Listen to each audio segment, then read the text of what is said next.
Señoras, señores, muy buenas tardes. Bienvenidos a una nueva edición de Encuentro SER, el espacio para la reflexión y para el diálogo que organiza Radio Valencia Cadena SER. Les hablamos precisamente desde el estudio central de la cadena SER en Don Juan de Austria. Desde aquí, precisamente, cada día les informamos de lo que pasa en la ciudad de Valencia, de toda la actualidad de la ciudad y lo que les puede pasar en los próximos días. Será motivo de análisis durante la próxima hora, porque en los próximos días sabremos si Valencia se convierte en la Capital Verde Europea 2024. Es la primera vez que Valencia opta a esta distinción y es una distinción además que solo ha conseguido una ciudad española en lo que llevamos de historia. Fue en 2012, en el año 2012, y fue la ciudad de Vitoria, la que fue en aquel momento Capital Verde Europea.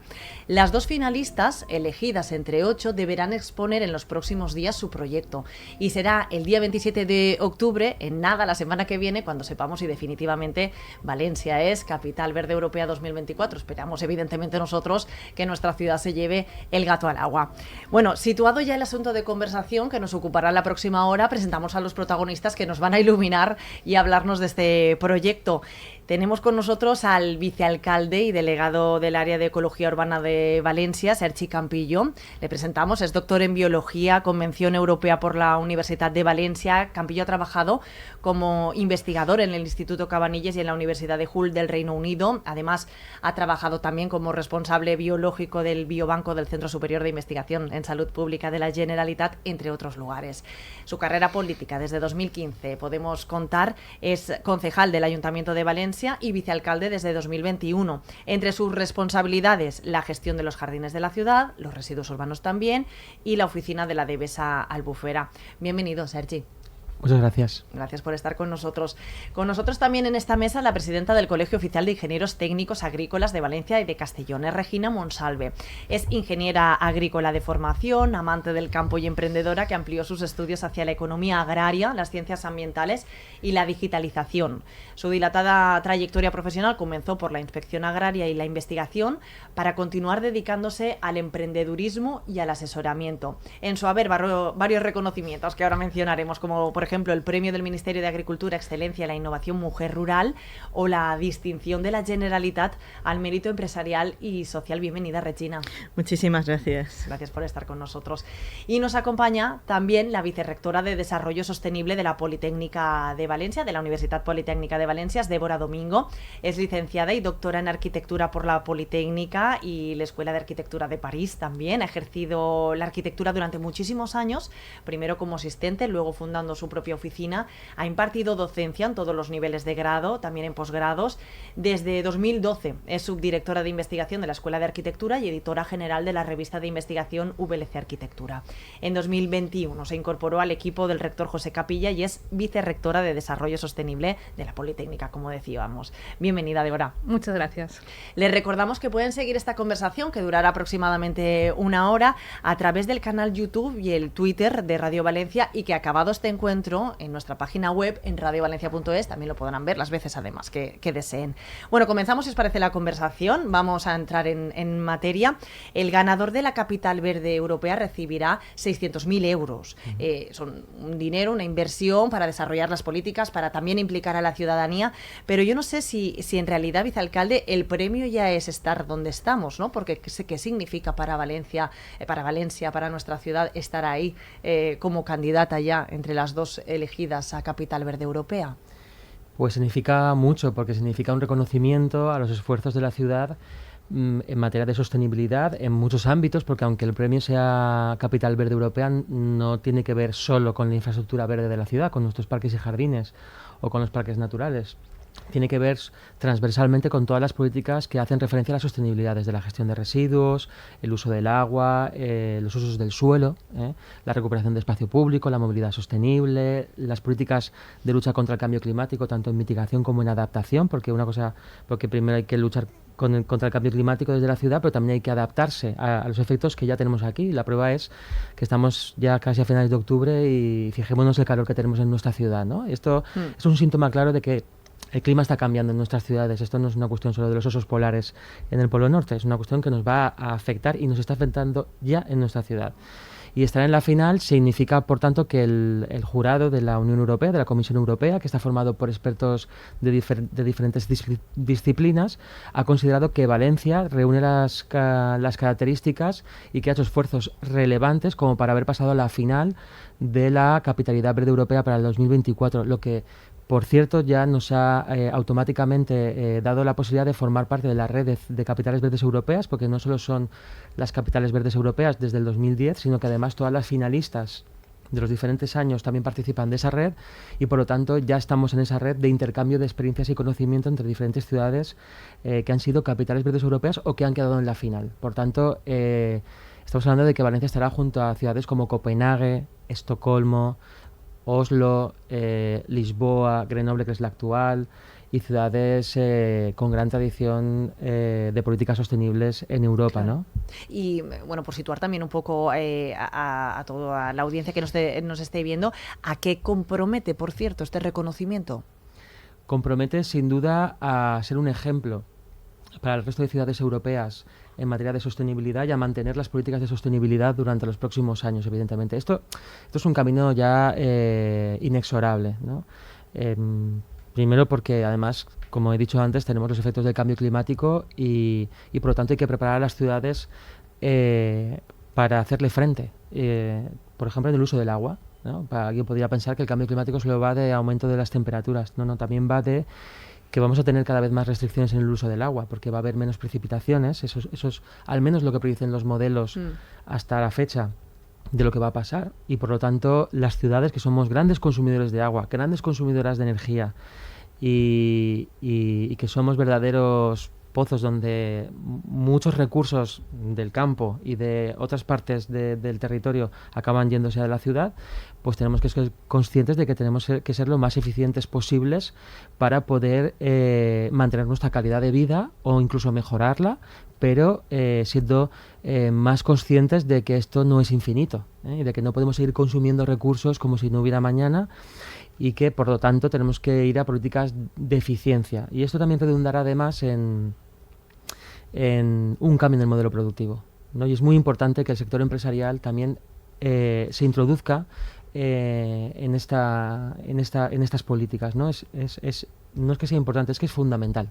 Hay que hacerlo de la mano de las empresas para que empresas relacionadas con el mundo de la sostenibilidad, con el mundo de lo verde, con el mundo de la energía, con el mundo de la gestión eficiente del agua, estén también ahí, ¿no? Entonces, el galardón, desde luego, lo que hace es que fija esas políticas en el territorio, en esta ciudad, y por lo tanto, para mí eso es lo más importante, ¿no? Aparte del prestigio para la ciudad, que sería ser capital verde europea. Yo creo que si hace 10 o 15 años hubiesen dicho que Valencia podía ser capital verde europea, muchos no nos lo hubiésemos creído, ¿no? Porque precisamente no éramos un buen ejemplo, ¿no?, de políticas de movilidad y de otro tipo de políticas.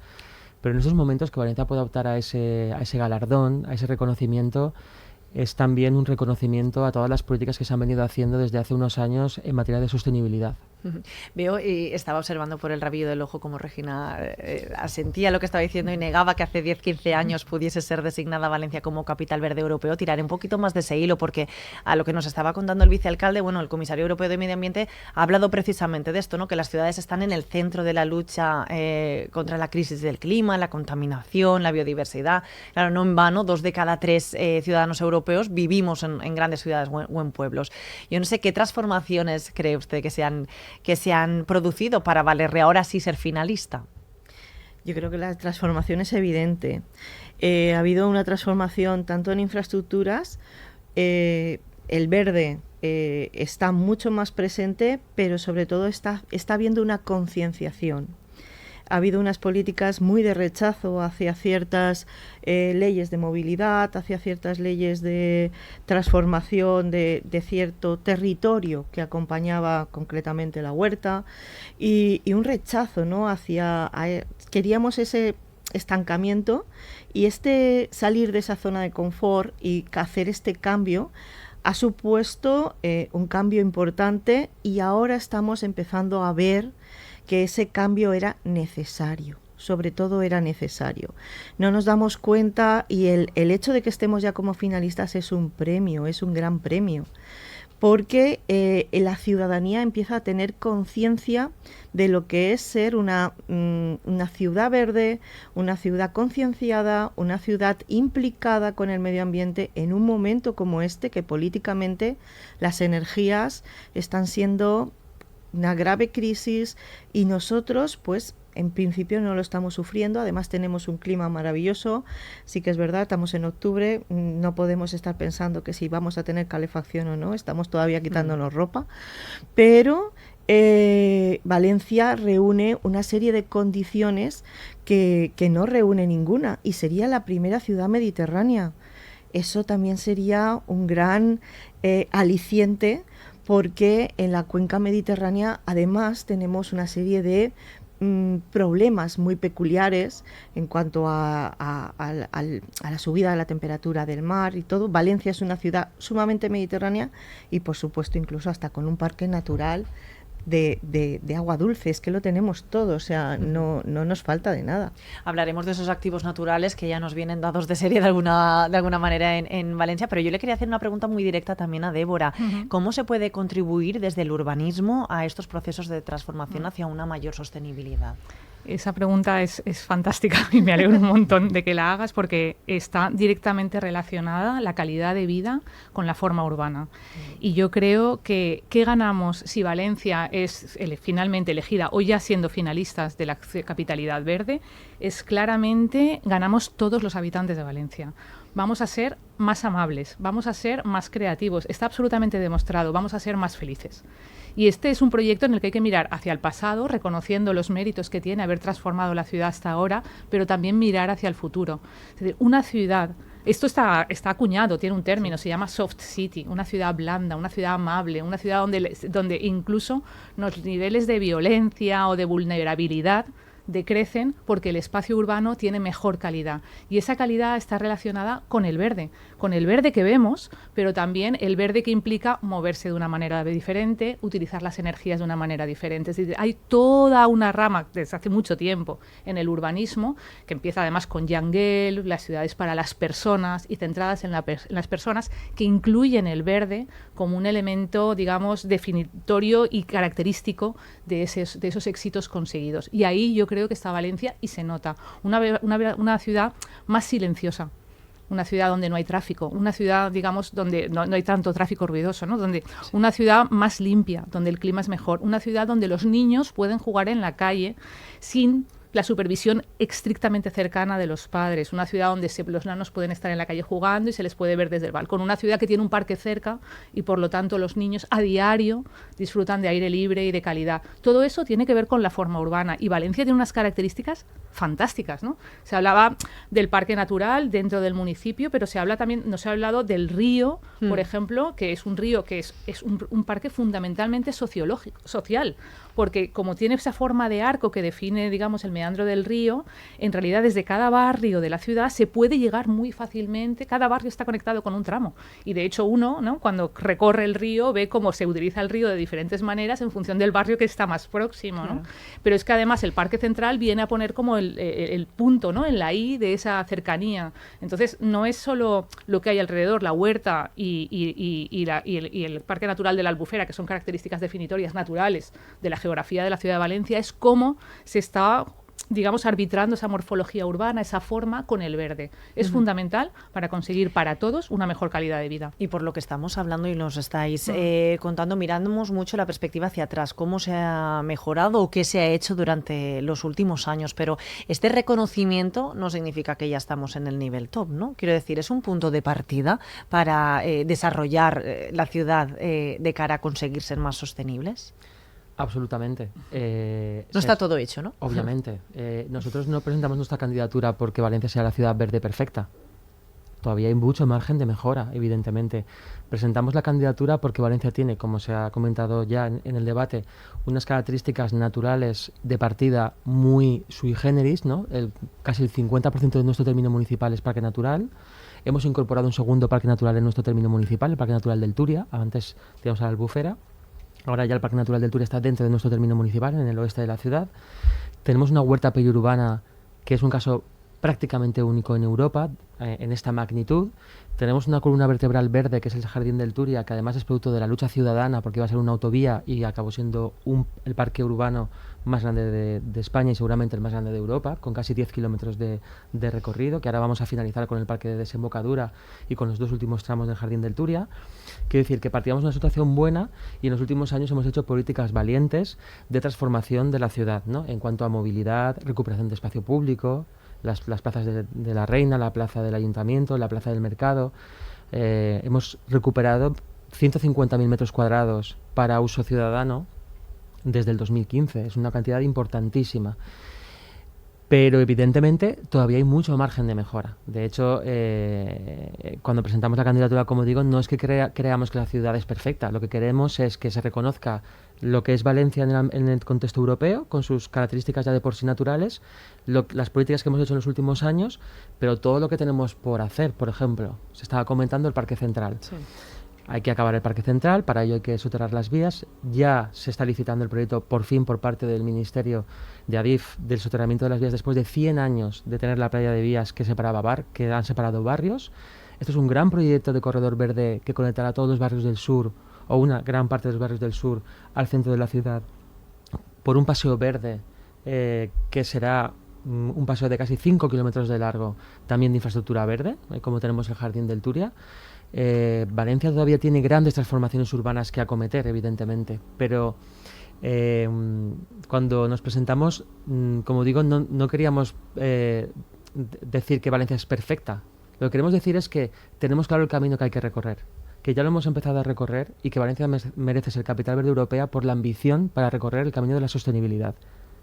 Claro, hemos hablado ya de los pilares que tenemos y que nos vienen dados de serie, como hemos dicho, la Albufera, el Parque del Turia, el mar Mediterráneo también. Me ha llamado la atención que decía, sería además la primera ciudad mediterránea que obtendría este reconocimiento. Y yo no sé si una de las fortalezas, quizás la que hace más singular también a la candidatura de Valencia, es precisamente la huerta, ¿no? Que durante años hemos tenido un poco apartada o denostada o nos ha dado bastante igual. Una huerta que además es un patrimonio, o sea, es un ejemplo impresionante porque ha perdurado durante siglos con un sistema de riego con 0 emisiones de energía.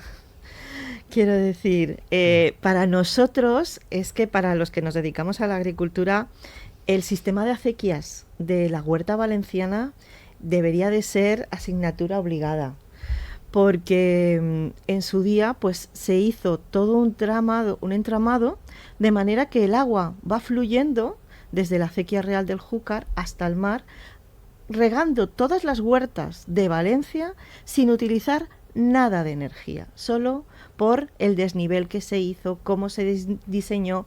Para mí es una de las mayores obras de ingeniería que ya tenemos patrimonialmente desde los árabes, y eso ha permitido, pues, desde la riqueza en nuestro patrimonio arquitectónico, pero también gastronómico, histórico, tradicional, nos ha condicionado. Es nuestra cultura, son nuestras fiestas, son nuestro atuendo, son todo. La huerta es Valencia. O sea, no podemos obviar, no podemos decir, pues, ¿y por qué no seguimos construyendo? No podemos eliminar nuestras raíces, porque eso nos cometería un gran error. Pero sobre todo es ese patrimonio de la huerta, esos alimentos, esos productos que además son nuestros y que están en peligro de extinción. Esa es una de mis faenas, ¿no? Pero el recuperar esos sabores, es que hoy en día no somos conscientes de la cantidad, hay más de 1.500 variedades de productos comestibles, pero apenas nos limitamos a 100. Y aquí en Valencia, ¿por qué viene tantísima gente de turismo? Principalmente clima, simpatía, es verdad, todo el mundo dice, es que la gente sonríe. O sea, hay mucha gente extranjera que te dice, ¿y por qué has venido? ¿Por qué te has instalado aquí? Porque me llamaba la atención que la gente sonríe. Y, sobre todo, por lo bien que se come. Es verdad, nuestra dieta es única. Y eso lo tenemos, pues eso, porque Valencia tiene ese cinturón que es la huerta valenciana. Frutas, verduras, todo el año. Lo tenemos a pie de ciudad. Y eso es lo que no tenemos que romper. O sea, la ciudad se tiene que abrir, tiene que conocer lo que es la huerta, tiene que estar comprometida con la huerta y con el campo. Y que nos sintamos orgullosos de nuestra huerta. Claro, y hablando de la ciudadanía, ya lo habéis apuntado un poco, cada uno de vosotros, pero ¿qué papel debe tener? O yo no sé si creéis que ha calado también, ¿no?, este cambio de paradigma, porque ahora estamos hablando de unas cuestiones que posiblemente hace 20 años no se planteaban, ¿no? Y crecía la ciudad a base de destruir huerta, por ejemplo, o se planteaba que el Jardín del Turia o que el antiguo cauce del río fuera una autovía, una autopista. Yo no sé si creéis que ha calado ya también en la ciudadanía todo esto de lo que estamos hablando, ¿no? Bueno, hablo por la parte que corresponde también a la Universidad Politécnica de Valencia. Yo creo que está acalado y es más, se está yendo en una dirección, digamos, completamente nueva desde hace tiempo. Si antes Regina nombraba como todas las señas de identidad de la ciudad y cuál es cómo hay que recuperarlas, en esa recuperación además se está centrando la forma de proceder en la naturaleza. Las Nature-Based Solutions, las soluciones basadas en la naturaleza en todos los ámbitos de la investigación y del progreso son fundamentales. Y en eso, por ejemplo, en la Universidad Politécnica de Valencia se está haciendo mucho, es obvio. Es decir, estamos intentando buscar soluciones a los problemas que tenemos por un desarrollismo, digamos, excesivo de los años 60 y 70, basándonos en la naturaleza, en volver a origen, sin negar el progreso, sin negar el aporte de la tecnología, pero hay que reconocer ese red de acequias, lo bien que funciona y aprender de él, y cuando urbanicemos, reconocer dónde están y no pasar por encima metiendo losas de hormigón, ¿no? Hay que reconocer que tenemos una forma muy sana de comer, que es una dieta que además es estacional y hay que volver a ella, no hay que pretender comer lo que no toca cuando no toca. Y yo creo que eso, desde el ámbito del progreso, la tecnología, el avance, se está haciendo y está calando, obviamente, en el ciudadano, digamos, de a pie, que está entendiendo que hay maneras, digamos, como más saludables, más sostenibles y más económicas de comer, desplazarse, etcétera, que tiene que ver con esa, digamos, respeto, con ese reconocimiento de las señas identitarias del territorio, que yo creo que también es importante, ¿no? Sí. Sí, bueno, además es que ya tenemos datos de eso, ¿no? Por ejemplo, nosotros cuando hemos hecho la misión climática, pues una misión que se ha hecho toda una estrategia para hacer las políticas públicas y con ayuda del sector privado y de la academia y de los ciudadanos para combatir los efectos del cambio climático, la misión climática que se llama, que es una de las apuestas importantes de nuestra candidatura para la Capital Verde Europea. Hay muchísimos embajadores que participan en esa misión climática. De hecho, tenemos casi 150 embajadores entre empresas, organizaciones civiles, universidades, administraciones públicas que participan. Pero si nos vamos a lo concreto, ya la participación de la ciudadanía, si nosotros analizamos las ediciones de los presupuestos participativos, ¿qué vemos desde el 2016, que fue la primera edición de los presupuestos participativos? Que mayoritariamente lo que se propone por parte de la ciudadanía para ser votado en sus distritos son jardines, reforma de jardines o jardines nuevos, o se propone propuestas de movilidad sostenible, carriles bici que conecten los barrios entre sí o con el centro de Valencia, o incluso se están proponiendo ya iniciativas relacionadas con la energía, ¿no? Crear pérgolas fotovoltaicas en jardines que además dan sombra y que por lo tanto pues son lugares más amables en los largos meses de verano que tenemos en nuestra ciudad. Por lo tanto, claro, la ciudadanía ya está identificando qué políticas públicas quiere para mejorar sus entornos urbanos, su entorno urbano, que son políticas relacionadas con las políticas de sostenibilidad, porque al final esto, más allá del romanticismo, ¿no? Sí. de creer que es lo mejor, de lo que es moralmente mejor, es una cuestión de bienestar de la ciudadanía, es una cuestión de mejorar la calidad de vida de nuestros ciudadanos y ciudadanas, y es que una zona verde al lado de tu casa mejora tu barrio, mejora tu calidad de vida, directamente. La tuya, la de las personas mayores que puedan vivir allí, la de las personas, los niños y niñas que puedan vivir en ese entorno, porque tienen espacios seguros para poder jugar, para poder socializar. Es muy importante tener un espacio público que permita la creación de comunidad, porque muchas veces el poder, entienda cada uno lo que es el poder, lo que quiere es individualizarnos. quiere que nos quedemos en nuestra casa o que vayamos a un centro comercial para comprar y consumir y que no estemos en el jardín. Y lo que hay que hacer precisamente desde los poderes públicos es crear espacios de calidad donde la gente pueda crear comunidad, donde los vecinos puedan hablar entre ellos, donde las personas mayores puedan hacer ejercicio o que los niños puedan jugar de manera, pues como ha dicho antes Débora, pues de manera segura, sin que tengan una visión estricta porque va a pasar un coche y los pueden atropellar, ¿no? Espacios libres también de tráfico rodado. Por lo tanto, este es el gran reto que tenemos y lo que la ciudadanía está demandando también. Y se notan esos procesos participativos, ¿no? Nos comenta, pero yo creo que en esto que estamos hablando, que ha mencionado el romanticismo, ha hablado Débora también en la balanza, se ponía también el progreso en contra de la sostenibilidad. ¿Ese debate está superado ahora que estamos hablando de la concienciación de la ciudadanía? Yo pienso que si algo trajo el COVID es esa concienciación, o sea, esa sensación de, ostras, estoy aquí encerrado, ¿no? Y nosotros, yo me acuerdo que nada más empezar, en el colegio organizamos un congreso bio justamente sobre la bioprotección, la gestión de parques, jardines, y la participación fue enorme. La gente demanda, no hay cosa más sencilla que ver cómo este verano, que también ha hecho un calor horroroso, buscabas esas calles que estuvieran arboladas. La diferencia térmica es enorme.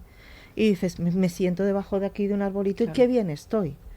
Pero no puedes soportar, o sea, te daba hasta pereza decir, tengo que llegar hasta a comprar y no hay un árbol, o sea, ese aplomo que cae con el sol, y cada día va a ser más.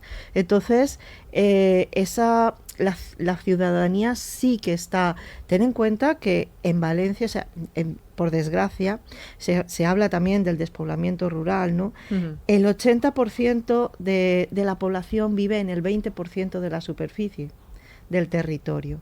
Es decir, no estamos muy bien compensado, y cada vez va más. O sea, la gente sigue dirigiéndose a la ciudad como su centro de vida.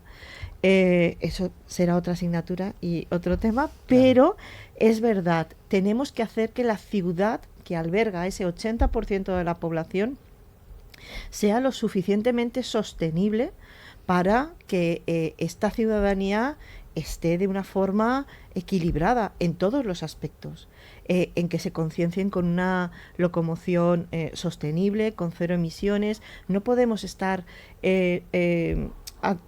acaparando emisiones de CO2 a espaldas casi de que el otro territorio es el que produce toda esa energía, todo ese oxígeno, toda esa agua. Entonces, esa es la implicación. Yo creo que el ver que la ciudad sea verde, por lo eso he dicho antes, es el compromiso del ciudadano y el conocimiento del ciudadano de lo que tiene próximo, cercano y en el territorio. Uh-huh. Débora, sí, que yo quería aportar a lo que ya estaba diciendo, sí, Regina, ¿no? Cuando se habla de sostenibilidad y se habla de progreso, siempre sale la sostenibilidad económica como algo que se pone en tela de juicio, como que se tensa, ¿no? De estas tres hélices de las que siempre hablamos, de sostenibilidad social, medioambiental y económica, parece que la económica es la que más cuesta entender, porque todo el mundo cree que ser sostenible a lo mejor es, digamos, no ser tan, digamos, rentable a efectos económicos, ¿no? Y lo que hay que hacer es entender la economía dentro del concepto de sostenibilidad. Es al revés, no hay que ponerlo enfrente, hay que ponerlo dentro y hacerlo girar al mismo tiempo. Y cuando entendamos que la sostenibilidad económica tiene unos tiempos diferentes a la economía a la que estamos acostumbrados a pensar, pues a lo mejor entenderemos que hay decisiones que vale la pena tomar. Entonces, por ejemplo, antes el vicealcalde estaba hablando, ¿no?, de esas políticas de poder que hacen que la gente consuma y consuma y consuma y consuma. Eso a lo mejor mantiene una economía determinada para un momento de corto término, pero a largo término, o sea, en un tiempo lejano, eso no es económicamente viable porque la gente se agota, se empobrece y no tiene calidad de vida y acabas teniendo otros problemas, ¿no? Que es lo que ocurre con el nivel, no sé, con la manera de vivir de los norteamericanos. Consumen y al final pues hay pobreza extrema, hay mala alimentación, etcétera. Entonces, si entendemos la economía en otros términos y más a largo plazo y más de viabilidad, entonces la economía no está reñida con la sostenibilidad y ni muchísimo menos con el progreso, sino que se incorpora. Yo creo que es un tema difícil de abordar, pero que siempre sale en estos debates, ¿no? Regina, de hecho querías... Es que justamente la economía sostenible para nosotros, el sector agrario, lo tenemos más que asumido. O sea, es una asignatura que ya tenemos muy trabajada, muy superada. Estamos en economía circular y lo decimos ya desde hace muchos años. En el sector agrario o es economía sostenible o no lo eres. O sea, no puedes estar, o sea, el contaminar ya se pasó de moda, no es que se pasó de moda, es que no puedes producir si contaminas. Y yo creo que, por ejemplo, factores como ese, ya quien no recicla, ya estás acostumbrado a ver los diferentes contenedores, ya los niños son los que tienen más que nadie concienciación al reciclaje. Esa economía circular, nada es un desperdicio, es la materia prima de otro bien, ya se tiene asumido, y eso es lo que produce esa otra riqueza, esa otra generación de energía, esa otra generación de bienes que la gente empieza a asumir como que es una fuente de riqueza. Entonces, esa industria o esos recursos que están empezando a salir ahora es lo que crea esa riqueza del territorio. Uh-huh. Estamos hablando ahora desde el punto de vista económico, ¿no? Yo he oído, y ahora no recuerdo quién de los tres ha pronunciado la frase del cambio de modelo productivo, ¿no? Esto nos implica a todos. Entonces estamos en ese inicio de un proceso, ¿no? Al respecto de este cambio de modelo productivo que también necesita, estamos hablando también de la ciudadanía, ¿no? Y de su implicación, de su concienciación, pero ¿qué hay de los agentes económicos? ¿Están por la labor? Bueno, pues precisamente en este debate está Regina Monsalve, que es la presidenta del Colegio de Ingenieros Técnicos Agrícolas, y además con una amplísima colaboración y relación con empresas del sector de la infraestructura verde, de la planta, de la flor, un sector importantísimo para la economía valenciana, por cierto, y por eso se hace en Feria Valencia Iberflora, que es una de las ferias más importantes del sector, donde hay todo un mundo de empresas relacionadas con la infraestructura verde, con la producción agraria, con la producción de planta, que generan miles de puestos de trabajo en nuestro país y que evidentemente estas políticas de sostenibilidad en las ciudades inciden directamente en el beneficio del sector.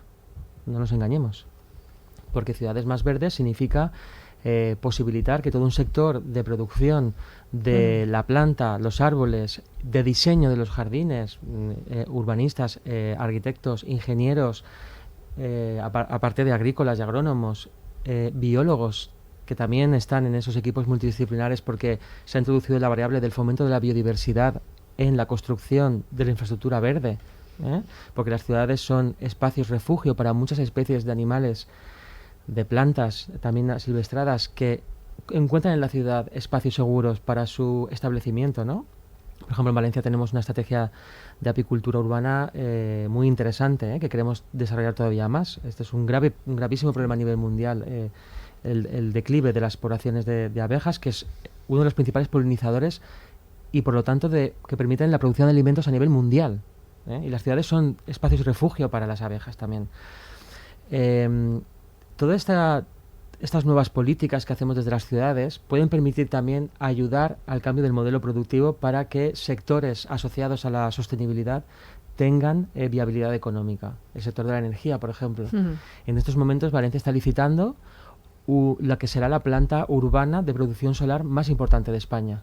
El Requiem Power, pues, se puso así porque se va a instalar miles de placas solares en los cementerios públicos municipales, en la zona donde se pueden instalar, encima de los nichos en construcción, sí, obviamente, o construidos.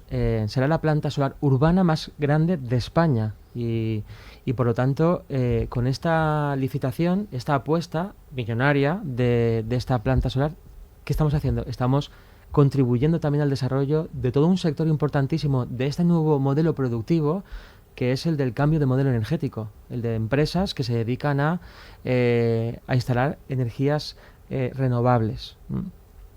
En estos momentos, además, en el que estamos inmersos en una guerra, aunque en nuestro país no están cayendo las bombas, está directamente afectado por la guerra del este de Europa y por la invasión rusa de Ucrania, porque se ha puesto en solfa, si ya estábamos transicionando hacia ese cambio de modelo productivo, ¿no?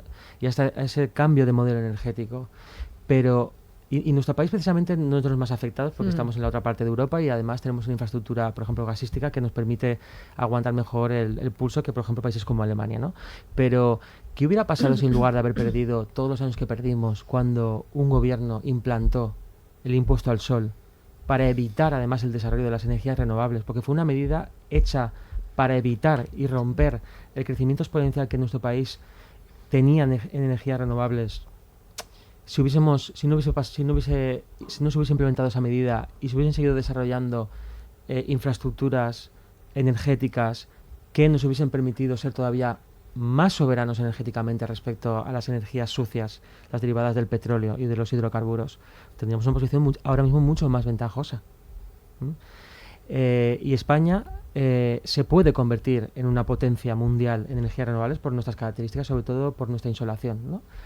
Por lo tanto, cuando hablamos de cambio de modelo productivo, estamos hablando de esto. Estamos hablando de tener empresas que contaminan a empresas que desarrollan su balance, su cuenta de resultados positiva, pero desde el respeto al medio ambiente. Y yo creo que desde las ciudades estamos contribuyendo y podemos contribuir al cambio de modelo productivo en este sentido. O el sector agrario. ¿Qué es la medida que vamos a implementar de los mercados de venta directa en la ciudad de Valencia para que los productores de proximidad de kilómetro cero de la huerta puedan venir a vender directamente sus productos en los mercados de venta directa? Es favorecer una viabilidad económica del sector primario de kilómetro cero, es decir, de la huerta de Valencia. Eso es de lo que estamos hablando. Las ciudades tenemos un papel importante en el sostenimiento de nuestra economía de proximidad, de nuestros sectores económicos de proximidad y sostenibles. Vuestros sectores, y ya lo ha dicho el vicealcalde, están directamente implicados cuando estamos hablando de esto del cambio de modelo productivo desde el punto de vista del urbanismo y desde el punto de vista, evidentemente, pues del sector primario, ¿no, Regina?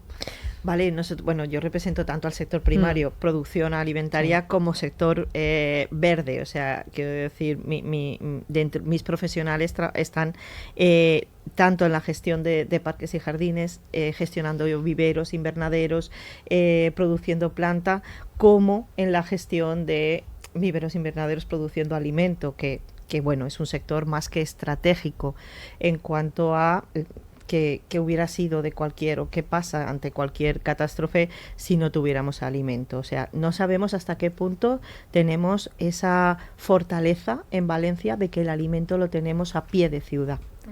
La historia nos acompaña, por ejemplo, en esta trayectoria, ¿no? Tenemos una historia maravillosa y que Jaime I ya dejó en una ley plasmada, que era la tira de contar, ¿no?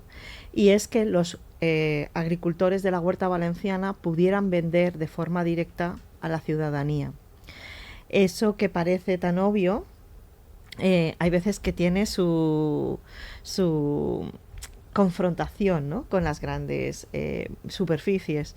Y esta historia viene porque ellos se situaban al otro lado de los mercaderes que venían de Castilla, en las murallas, en fila, pero no vendían sus productos pesando, sino contando piezas. De ahí la tira de contar. Eso persiste desde entonces. Los mercaderes intentaron evitar que estos agricultores de la huerta siguieran haciendo esa mercadería, y ellos se defendieron con un argumento muy sencillo que Jaime I entendió enseguida. Es: ¿qué pasaría si hubiera un conflicto y esos mercaderes de Castilla no pudieran venir? Nosotros siempre vamos a garantizar que la ciudad tendrá alimento. Y Jaime I no lo dudó, hizo una ley protegiendo a estos agricultores, porque en realidad el agricultor solo puede vender directamente, lo que es venta directa, en el campo o en la puerta de su casa.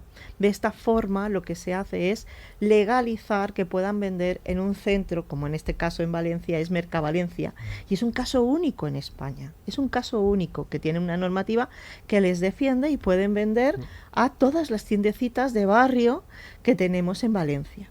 Esto es pues una maravilla, es un ejemplo, y esa posibilidad de que además gente joven se ilusione y diga, pues puedo tener una parada en un mercado local, en un mercado de una plaza, de un barrio, y pueda tener ese valor añadido, que es lo que me da esa forma de vivir dignamente, porque no hay que olvidar que el precio que se vende en el campo al que se vende... Claro, porque eso le iba a preguntar yo ahora concretamente. Claro, se habla mucho de lo que se pierde además en la cadena de distribución y lo que reciben los productores, que muchas veces o en algunos productos no llega siquiera a cobrar los costes o a cubrir los costes de producción. Este sistema, esta tira de contar estos mercados a los que hacía referencia también el vicealcalde, sí que permiten un precio más justo. Tiene además ese añadido, ahora que hablábamos además del cambio de modelo productivo. Tienen dos factores fundamentales. Una, la dignificación de la profesión, que es lo más importante para nosotros, que pueda tener un precio digno lo que producen, pero sobre todo la diversidad. Son mantenedores de la diversidad, de especies, de fauna, de flora, de toda una serie de formas de cultivar muy diferentes, pero sobre todo de nuestras especies, porque nosotros tenemos una serie de especies que son muy territoriales y que en Valencia todavía se buscan, se valoran, son esos olores, es ese valor. Yo estoy en la Asociación del Garrofó, ¿no? ¿Qué diferencia hay entre...? No, hombre, pues dará lo mismo comprar esa bolsa de judía blanca congelada. No da lo mismo. O sea, no puede ser lo mismo, pero algo tan básico como es que si utilizas esa judía blanca, se te empastra el arroz porque es clata, que decimos nosotros, esa judía se empastra, se abre y te deja el almidón. Y entonces la paella no vale nada. Y eso es la diferencia, porque no es lo mismo, no compares. Entonces hay que utilizar el producto nuestro, nuestros arroces, también es muy diferenciado. Según el arroz que vayas a hacer, no vas a hacer la misma variedad de arroz si vas a hacerme una paella que un arroz caldoso. Es que hay que tener una cultura. Hay que buenos valencianos hemos acabado hablando de comida y de paella, como no iba a ser de arroz, como no podía ser de otra manera. Me ha llamado la atención también de todo lo que hemos hablado aquí de las soft cities, ¿no? Que comentaba Débora. Yo no sé si hay algún modelo, siempre preguntamos nosotros si hay algún modelo en el que fijarse. No digo yo al que copiar, porque cada ciudad tendrá sus características y ninguna ciudad tiene Mediterráneo, huerta, albufera y tiene el Parque Natural del Turia. Pero ¿hay algún modelo en el que sí que nos podamos fijar de alguna manera? A ver, yo creo que más que fijarse en un modelo, lo que hay que coger es lo mejor de cada ciudad y reintegrarlo como en el modelo ideal, ¿no? Es obvio que lo que hizo Copenhague en los años 70, 80, empezó a eliminar el coche y a peatonalizar cascos históricos, que en aquel momento parecía que iba a provocar la crisis de todo el comercio del centro de la ciudad. Fue un éxito. Es obvio que hay ciudades que están implantando, como está haciendo Valencia ya, modelos de 15 minutos caminando, ¿no? Digamos escalables en cuanto a estructura de barrio. Esto lo hicieron los británicos también en los años 70. Pensar que cada barrio en sí es una unidad y que la ciudad es una especie de célula formada por diferentes barrios, digamos que cada uno tiene sus necesidades básicas y que uno resuelve su vida en ese barrio y solo sale cuando necesita otras cosas, ¿no? De manera que la ciudad, por muy grande que sea, es un aglomerado de pequeñas ciudades y por lo tanto a escala, digamos, de entendimiento humano se entiende como amable porque todo queda cerca y todo está disponible en un territorio. Entonces, este modelo, celular, por así decirlo, ¿no? de ciudad también es algo que en Inglaterra, en las nuevas ciudades de los años 60 y 70 se hizo. Hay muchas cosas que ver en otras ciudades, políticas de éxito, y lo interesante es ver, porque tampoco hay que copiar, lo interesante es ver cómo se puede adaptar, ¿no? Un poco como hacemos con la adaptación y la mitigación del cambio climático, poniendo la naturaleza en el centro del pensamiento. ¿Qué podemos hacer en Valencia? Que yo creo que el vicealcalde lo ha dicho muy bien, hay mucho hecho y hay mucho por hacer y hay margen de mejora. ¿Qué podemos hacer en Valencia adaptando políticas que han hecho otras ciudades, fundamentalmente europeas, para conseguir, tener esa ciudad amable, esa ciudad saludable, esa ciudad, más, yo diría que más sana para todos y más feliz, ¿no? Es que queda un poco utópico hablar de felicidad, pero... Queda utópico, pero según ha señalado, las cifras hablan de la delincuencia vinculada, ¿no? También al urbanismo que tenemos y al hecho de vivir en donde vivamos. Claro, es que se dan menos escenarios de violencia cuando una calle está bien diseñada, porque a lo mejor pues hay menos rincones oscuros, o por ejemplo temas del urbanismo de género son muy, muy importantes. Parece que no, pero los obstáculos de los elementos urbanos pueden generar áreas ocultas y son áreas propicias a que se puedan dar, situaciones tensas, ¿no? Cuando uno tiene un diseño urbano correcto en el que se entiende el espacio, se ve, etcétera, y está perfectamente iluminado sin sobreiluminación, sino aprovechando las fuentes naturales, al final es una ciudad donde uno le grita menos a otra persona, porque a lo mejor no se ha chocado una moto con un coche y entonces eso produce que no se desencadenen, digamos, acontecimientos que a todo el mundo llenan de tensión, ¿no? Entonces, en ese sentido se habla de un urbanismo humanista. Regina, querías añadir. No, es que ese urbanismo es que engloba tantas cosas. He hablado de la iluminación y que esa iluminación, por ejemplo, Valencia ha apostado por un cambio de iluminación, de una iluminación más blanca que presumiblemente con esos LEDs era más energéticamente correcta, por una iluminación más tenue, por la biodiversidad, por esa iluminación que además nos agota menos, que no tienes por qué estar por la noche pensando parece de día. ¿No? Es una iluminación que va más acorde con nuestra psique de que está siendo de noche. Entonces, y eso también lo han percibido, las aves y los insectos rechazaban esa luz porque no corresponde. Pues todo, quiero decir que no se engloba solo en jardines, en locomoción, es todo, es como antes ha dicho el vicealcalde Sergi, es que se trabaja, y hoy en día es un gusto, que se trabaja en múltiples sectores y de una forma muy transversal entre nosotros, todos aportando para esto. Yo quiero aportar simplemente una anécdota, porque me parece curioso poder decirlo. No somos los únicos seres vivos en la ciudad, hay muchas más, digamos, especies. Y en la Universidad Politécnica de Valencia hemos detectado que han llegado ardillas al campus, ¿vale? Sí.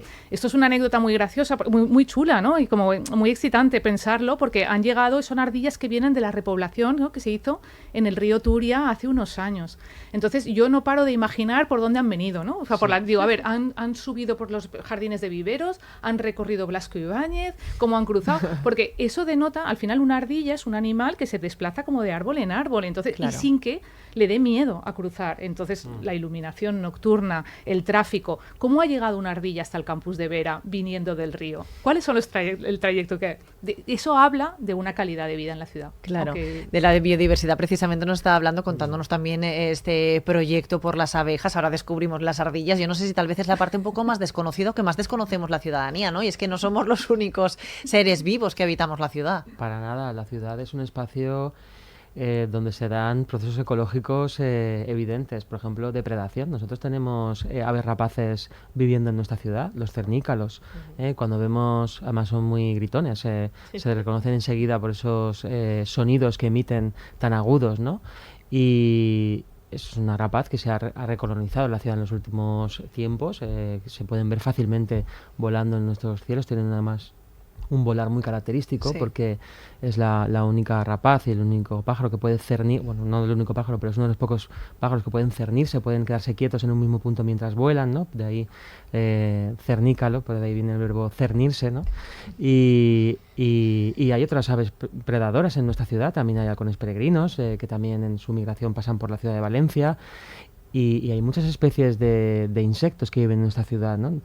Nosotros en el Ayuntamiento de Valencia tenemos tenemos un colmenar municipal público en algunos edificios del centro, por ejemplo, en el Parque de Malilla, en Viveros, tenemos colmenas públicas, pero luego hay abejas que evidentemente, hay muchas más abejas salvajes que establecen sus propios nidos en recovecos de nuestra ciudad, y hay infinidad de insectos. Nosotros en los últimos años hemos tendido a evitar el uso de insecticidas en la infraestructura verde de la ciudad. Dejamos de utilizar insecticidas en los alcorques de la ciudad.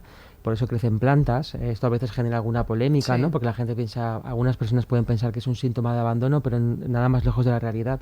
Lo que se quiere precisamente es fomentar la biodiversidad en nuestra ciudad, y ya tenemos suficiente asfalto como para también utilizar herbicidas para evitar que crezcan plantas en el poco espacio de tierra en una calle que pueda haber. Y por lo tanto, ¿por qué vamos a desperdiciar ese espacio de tierra para tenerlo yermo, que al final se acaba convirtiendo en una especie de pseudo vertedero de colillas y de otro tipo de residuos? Porque hay gente que piensa que hay, no sé, parece como que es como las alcantarillas. Hay gente que piensa que son como mini papeleras, ¿no? Que cuando están fumando y tiran la colilla dentro de una alcantarilla. Y dices, bueno, es que esto no es una papelera.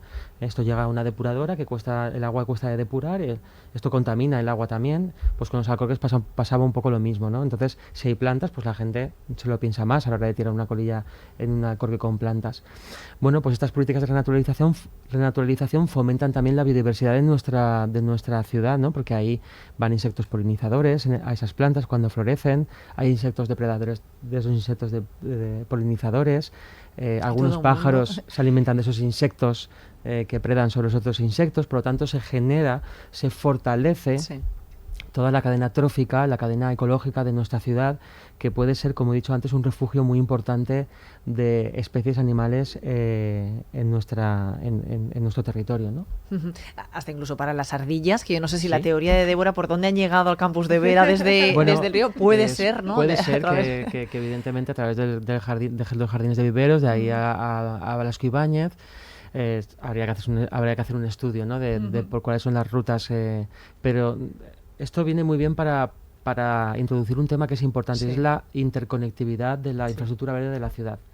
Nosotros en estos momentos estamos realizando el Plan Verde de la Biodiversidad Urbana, también con un proceso participativo donde están las universidades, las entidades vecinales, está también los colegios profesionales, los sindicatos de las contratas de jardinería, por ejemplo, también participan, las propias empresas que gestionan la jardinería en nuestra ciudad.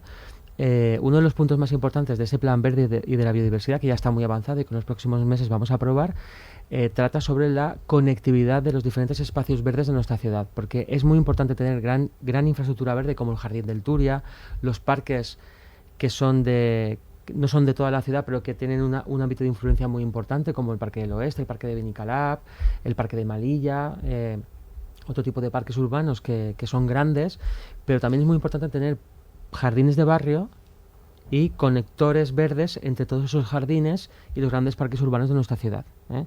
Y esto es importantísimo porque son conectores también biológicos que permiten a algunas especies poder desplazarse dentro de nuestra ciudad y conectar esos espacios verdes urbanos con los metropolitanos. ¿Por qué es tan importante el proyecto del nuevo cauce del río Turia, el Plan Sur, la renaturalización, recuperar otra vez un caudal ecológico que conecte el río Turia con el mar? Porque es un conector de primer orden entre el Parque Natural del Turia y el Parque Natural de la Albufera. Porque especies del Parque Natural del Turia pueden llegar al Parque Natural de la Albufera porque hay un conector ecológico que les permite recorrer esa distancia. De forma que nuestro territorio está muy fragmentado y Débora lo sabe mejor, seguramente en esta mesa es la que mejor lo conoce, ¿no? Está fragmentado por infraestructuras viarias, autopistas, vías de tren, carreteras, polígonos industriales. Hay muchísima fragmentación que impide la conexión. De hecho, durante las últimas décadas, desgraciadamente, como se favoreció la movilidad solo del tráfico de coches y motos, tráfico privado al fin y al cabo, pueblos que viven, municipios que están al lado, no tienen conexión ni siquiera peatonal. Y para ir caminando al pueblo, que antiguamente tenías un camino y que estaba todo conectado por caminos, como se ha hecho tal desarrollo de las infraestructuras en nuestro territorio, pues de repente te han hecho una carretera y no puedes pasar. El otro día estaba hablando con una compañera que es de Buise, que ella recuerda cómo de pequeña iba caminando a la playa desde su núcleo y cuando hicieron la V21 pues dejó de poder ir porque tenía una autovía en medio. Ese tipo de conexiones hay que recuperarlas tanto para las personas como para los animales. Hay que hacer corredores verdes y hay que hacer corredores también que permitan recorrer el territorio de manera sostenible, caminando o en bicicleta, para las personas. Todo un reto, ¿no, Débora? En un espacio tan fragmentado como explicaba el vicealcalde, claro. Sí, hablaba el vicealcalde del Plan Verde y la verdad es que yo creo que es un modelo fantástico y algo a hacer valer en esta candidatura, ¿no?, a la capitalidad verde, y empezaría diciendo casi cómo se ha planteado el Plan Verde, ¿no?, el modelo de gobernanza que se está llevando a cabo desde el ayuntamiento, porque la UPV está muy implicada en este Plan Verde, tiene varias personas que están participando y también desde el Vicerrectorado de Desarrollo Sostenible, y la verdad es que todo el proceso que ha seguido participativo, todas las mesas de debate, implican una manera de hacer las cosas que también está en este cambio, ¿no? de Sí. paradigma. Es que al final la capitalidad verde implica muchas cosas, es casi como un paraguas en el que se pueden poner muchas cosas. Y una manera de hacer nueva, de construir nueva entre todos la ciudad, yo creo que se está demostrando con cómo está evolucionando el Plan Verde. Y el papel de la academia también, un poco del papel de la UPV que yo creo que está teniendo en un poco como de todo el apoyo, todo. Digamos que la UPV al servicio del ayuntamiento para ver todos estos problemas que tienen que ver pues con políticas de movilidad, transformación de infraestructuras. Hablábamos antes del cambio del modelo productivo, pues también el modelo energético, pero el modelo de transporte también, o todo lo que tiene que ver con la gestión del agua, ¿no? Que es importantísimo, que desde la UPV se trabaja muchísimo también, los temas de drenaje sostenible, etcétera. Es que en realidad durante los últimos años nosotros hemos recuperado una relación normalizada con la academia, tanto con la Universidad Politécnica de Valencia como con la Universidad de Valencia, una relación que era prácticamente inexistente en nuestro ayuntamiento, pero porque en realidad, estando totalmente de acuerdo con tu reflexión y porque es verdad que hemos creado espacios de debate y de gobernanza importantes, ¿no? En realidad no se está trabajando para el ayuntamiento, se está trabajando para la ciudad. Y esto es el cambio en el modelo, ¿no? Nosotros no entendemos que el ayuntamiento como institución tenga que verse beneficiada de una relación con las universidades públicas o con los colegios profesionales no, es que estamos trabajando todos en beneficio de la ciudad, porque las universidades públicas de esta ciudad están trabajando para la ciudad, para el bienestar de sus vecinos y vecinas, y ese es el primer objetivo de una universidad también, ¿no? Se crea conocimiento, se avanza en la investigación, se avanza en la técnica, se avanza en ampliar el conocimiento general con un objetivo, el bienestar de la humanidad. Y el bienestar de la humanidad, en nuestro caso, llevado al ámbito local, es los vecinos y vecinas de la ciudad de Valencia, ¿no? Y por lo tanto, para nosotros era fundamental esa colaboración con la academia. Lo hemos hecho igual con la Universidad de Valencia, por ejemplo, con el nuevo proyecto del Jardín Trinísimo, el solar de jesuitas famoso, que ahora mismo se está avanzando en ese proyecto. Lo hicimos mano a mano con la Universidad de Valencia porque está el Jardín Botánico al lado y queríamos una propuesta integradora de una manzana verde que integrara el Jardín Botánico, que recuperara también la memoria histórica del lugar, que era una huerta, y que además estuviera conectado incluso con la Gran Vía. Una gran infraestructura verde, a veces que pasa desapercibida porque hay mucho tráfico, pero las grandes vías de nuestra ciudad son grandes alamedas arboladas, con unos ejemplares maravillosos. Cuando entras te quedas maravillado de esos ejemplares arbóreos. Eso tenía que integrarse. ¿Y cómo lo íbamos a hacer de espaldas a la universidad si es un espacio que está anexado prácticamente al Jardín Botánico? Nosotros no nos entraba en la cabeza y por eso fuimos de la mano también con la academia en ese caso concreto, y evidentemente en el Plan Verde las universidades públicas tienen que estar porque ¿cómo vamos a hacer un plan verde de esta ciudad sin las universidades públicas, sin los colegios profesionales? Sí. No tiene sentido. Bueno, a modo de conclusión, porque vamos a acabar en breve, queda poco tiempo, nosotros estamos completamente convencidos y más después de escucharos, vamos, no tenemos ninguna duda, pero vamos a sacar la bola de cristal. ¿Qué va a pasar la semana que viene? ¿Qué va a pasar el día 27? Yo soy una persona siempre muy prudente, ¿no? Pero es verdad que hemos hecho una candidatura muy potente. Quien me conoce sabe que soy a veces extremadamente exigente y que siempre creo que se pueden hacer mejor las cosas, ¿no? Hay que poner límites también a esa exigencia, ¿no? Pero de verdad creo que esta candidatura es una candidatura ganadora, ¿eh? Hemos hecho un trabajo inmenso, tanto en políticas públicas, que es lo que cuenta al fin y al cabo, porque esto no es un escaparate donde detrás no hay nada, donde rascas no hay nada, sino que esto viene por las políticas públicas que se ha hecho en los últimos años, por las condiciones de la ciudad, pero evidentemente hay que saber vender bien las cosas, ¿eh? Y tanto la fase técnica que pasamos de los 12 indicadores, que ya nos dimos cuenta que teníamos una propuesta potente, ¿no? Porque nos comparábamos con otras ganadoras de otros años y veíamos, ostras, pues estamos a un nivel muy, muy elevado, ¿no? Comparable con capitales verdes europeas. Aún hay mucho margen de mejora, evidentemente, para los próximos años. Pero también la forma en construir esta candidatura, la presentación que vamos a realizar el día 27 en Grenoble, que es la capital verde europea actual del año 2022, como pues el equipo técnico que ha estado trabajando, pues yo personalmente y como equipo de gobierno estamos muy esperanzados en conseguirla. Dicho lo cual, evidentemente hay que ganarla. Esto no está ganado. Competimos con Cagliari, que es otra ciudad, en este caso de Italia, y también del Mediterráneo. Por lo tanto, va a haber una capital verde del Mediterráneo seguro en el 2024. Es verdad que nosotros pues percibimos que nuestra candidatura pues tiene mucha más presencia en redes sociales, ha generado muchos más eventos, tenemos un camino recorrido pues con la misión climática, por ejemplo. Somos una de las 100 ciudades elegidas por la Unión Europea para ser climáticamente neutras en el 2030. Es decir, que tenemos ya mucha experiencia en políticas de sostenibilidad y por lo tanto tenemos mucha ilusión y creemos que vamos a ganar, pero evidentemente hay que ser prudentes y hay que esperar el día 27. Esto no está ganado, evidentemente. Pero vamos a poner lo mejor que tenemos, evidentemente, en esta presentación. De hecho, hoy mismo tengo un ensayo ya para presentar, para hacerlo bien y en los próximos días seguiremos ensayando para hacer una muy buena presentación. Claro. Prudente pero optimista, en cierto modo. Regina. Yo soy optimista, yo soy optimista siempre. Pero para empezar pienso que ya somos ganadores, o sea, ser finalistas ya somos ganadores. Pero justamente yo creo que nuestra apuesta tiene un punto de innovación, de transgresión, de sorpresa. O sea, no hemos copiado, hemos hecho algo más. Y yo creo que eso se va a poner en valor. Entonces yo creo que tenemos muchísimas posibilidades de ganar. Lo digo porque cuando ha dicho, es que comparativamente y tal, yo hace poquito además, yo era jurado en Málaga de Green Cities, ¿no? De proyectos justamente, y dices, casi ya me canso de ver lo mismo, ¿no? De que como que todos me sacan lo mismo. Y yo creo que la apuesta de Valencia es totalmente innovadora y muy transgresora. ¿Cómo lo ves tú, Débora? A ver, yo soy normalmente pesimista, pero en este caso, a muerte, el optimismo. Porque creo, es que ocurre mucho también en los premios de arquitectura y urbanismo. El premio lo definen los premiados, la serie de premiados. Entonces, a Europa, que Valencia sea capital europea, le va a sentar fenomenal. Porque en la serie de ciudades que han ido ganando este premio, Valencia, lo que ha hecho Valencia y lo que ha hecho para conseguirlo y de dónde viene y lo que le queda por desarrollar, va a marcar una forma de entender las ciudades, porque Valencia está cogiendo cosas suyas de identidad cultural propia y las está aprovechando para transformar la ciudad.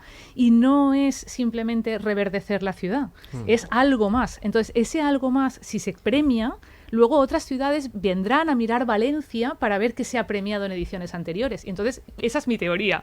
La Comunidad Europea gana si Valencia es ganadora. Y por eso soy optimista. Bueno, pues mira, un giro, normalmente pesimista, pero ahora optimista. Pero voy a ponerme en lo peor para acabar. No nos lo dan. ¿Qué pasa? Vicealcalde, ¿hay plan B? ¿O volveremos a presentar candidatura?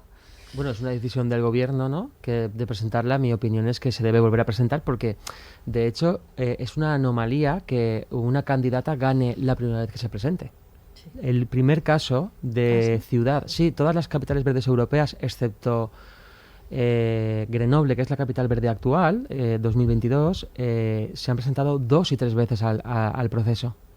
Y han ido aprendiendo en las diferentes convocatorias cómo mejorar su candidatura. Y a la segunda o a la tercera vez que se han presentado, pues han ganado. Y estamos hablando de ciudades como Estocolmo o Copenhague. Quiere decir que no estamos hablando de ciudades... Copenhague, que es una de las referencias de ciudades verdes por antonomasia. Ha salido en su Europa, nombre en muchas ocasiones en esta conversación. La transformación de la ciudad en sus parques urbanos, su infraestructura ciclista... allí tienen autopistas ciclistas, no tienen carriles bici, tienen autopistas ciclistas, hacen autopistas, o sea, estamos hablando de un nivel de ciudad, pues no lo ganó la primera que fue ganadora fue Grenoble.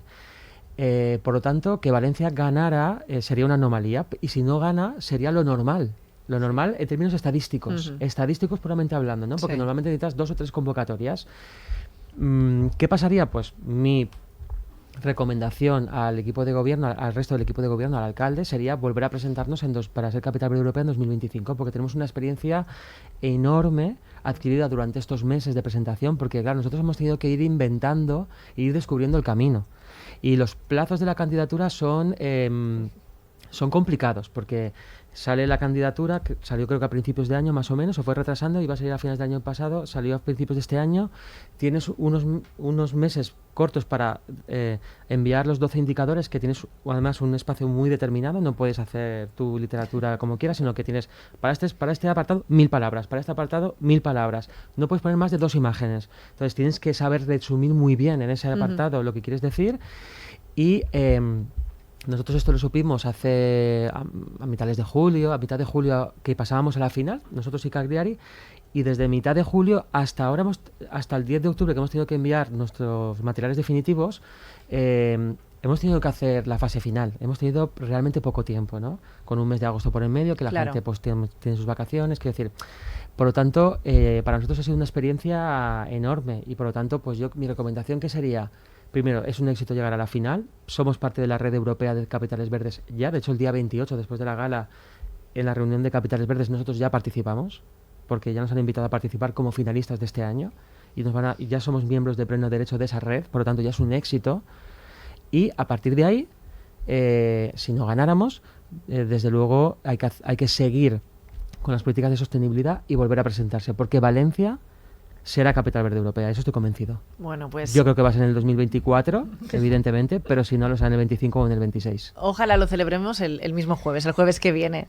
Toca echar el cierre ya a esta conversación. Muchísimas gracias, Débora Domingo, Regina Monsalve y Sergi Campillo. Gracias por compartir esta hora de conversación y bueno, esperamos celebrar el jueves esa designación de Valencia como capital verde europea, que a nosotros nos habéis más que convencido. Muchísimas gracias. Y a ustedes también, gracias por la atención prestada. Nos volveremos a encontrar y volveremos a charlar en el próximo Encuentro SER. Hasta luego.